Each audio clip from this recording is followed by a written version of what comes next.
Okay, దేవుని స్తోత్రం. ప్రభు పరిశుద్ధ నామమునకు మహిమ కలుగును గాక. ఈ సమయంలో మరి లోకంలో మనుషులు ఆయుష్కాల పరిమితి దేవుని చేతుల్లో ఉంది. మరి మేనత్త గారు దేవుని కృపను బట్టి ఉన్నతమైన కుటుంబాన్ని కలిగి కుమార్తెలు కుమారులతో శ్రేష్టమైన సంతానాభివృద్ధిని కలిగి ఉన్నది దేవుని మహాకృపలో. మరి యేసోబు గారు బలహీనత సంభవించి మరి ప్రభునందు నిద్రించడం జరిగింది. మరి అప్పగారికి దేవాతి దేవుడు, తండ్రి దేవుడు ఒక గొప్ప యజమానిగా నాయకునిగా ఉండి నడిపించాలని కోరుకుంటూ ఉన్నాం. అలాగే మంచి ఆరోగ్యాలతో వర్ధిల్లాలని కోరుకుంటూ ఉన్నాను.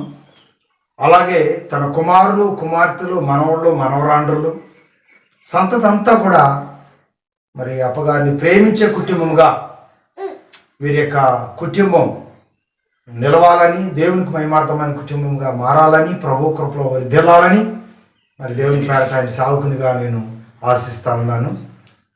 మరి మామయ్య గారు చనిపోయి 3 నెలలు అవుతుంది, 5 నెలలు అవుతుంది. అందు నిమిత్తం ఒకసారి పుట్టింటికి వచ్చి వెళ్ళేదాని కొరకు రావటం జరిగింది. ఈరోజు బయలుదేరి వెళ్ళబోతా ఉంది. తన ప్రయాణంలో తన కుటుంబానికి పరిశుద్ధుడైన దేవుడు కాపరిగా కాపుదలుగా ఉండాలని కోరదాం.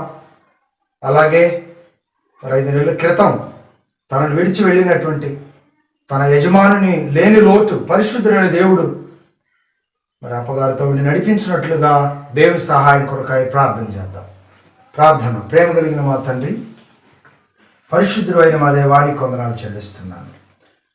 దేవా, నా పదాల నిమిత్తం ప్రేయర్ చేస్తున్నాను.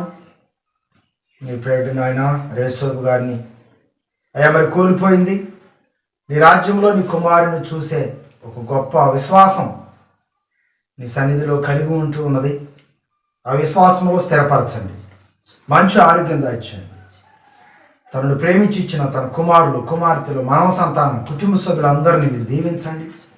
మీ మా కొరకు ఆశీర్వదించమని బయలు వెళుతున్న కృపదా ఇచ్చేయమని మరోసారి మేమందరం కలిసి నీకు వందనాలు చెల్లించే విధంగా కృపను గురించి మహింపమని యేసయ్య నామంలో ప్రార్థించి అడిగి వేడుకుంటున్నాను పరమ తండ్రి. ఆమేన్. ఆమేన్. ఓకే,